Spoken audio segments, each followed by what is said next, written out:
आज नवरात्री निमित्त सप्तमीच्या दिवशी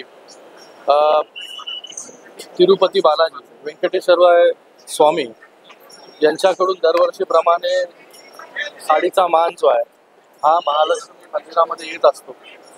काल आम्ही तिरुपतीमध्ये होतो आणि आज महालक्ष्मी मंदिरामध्ये दरवर्षीच्या प्रथेप्रमाणे या ठिकाणी आईचा आशीर्वाद घेण्यासाठी आलेलो आहोत। आणि आईकडे एवढंच मागणं आहे की जे संकट महाराष्ट्रावरती कोसळलेलं आहे ते लवकरात लवकर जे आहे ते दूर कर, आणि हे दूर करण्याची शक्ती जी आहे सरकारमध्ये ते शेतकऱ्यांना जे आहे ज्यांचं शेतकऱ्यांचं जमिनी असतील त्याचबरोबर नुकसान जे काय झालेलं आहे त्याच्या पाठीशी ठामपणे जे आहे सरकार उभं राहील। उद्धव ठाकरेंची मागणी पीएम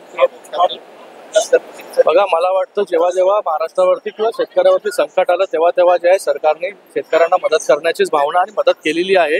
याच्या अगोदरच्या जेवढ्या पॉलिसीज तुम्ही बघितल्या असतील त्या सगळ्या ज्या आहेत या शेतकऱ्यांना प्रधानमंत्री सन्मान योजना असेल, त्याचबरोबर वेगवेगळ्या योजनेमधून आत्तापर्यंत एनडीआरएफची रक्कम दुप्पट करणं असेल, मला वाटतं मोठ्या प्रमाणामध्ये जो आहे आतापर्यंत जो आहे जेव्हा संकट आलेलं आहे तेव्हा जे आहे मदत करण्याचं काम, त्यांना दिलासा देण्याचं काम सरकारने केलेलं आहे। आणि यावेळेस देखील पूर्णपणे शेतकऱ्यांना दिलासा दिल्याशिवाय जे आहे सरकार शांत बसणार नाही, शेतकऱ्यांना पूर्णपणे जो आहे दिलासा दिला जाईल। आगामी स्थानिक स्वराज्य संस्थांच्या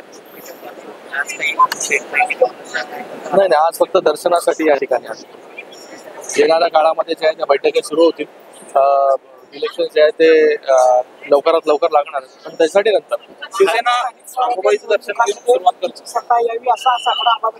नाही, आज फक्त जे आहे दर्शन घेण्यासाठी आलेलो आहोत।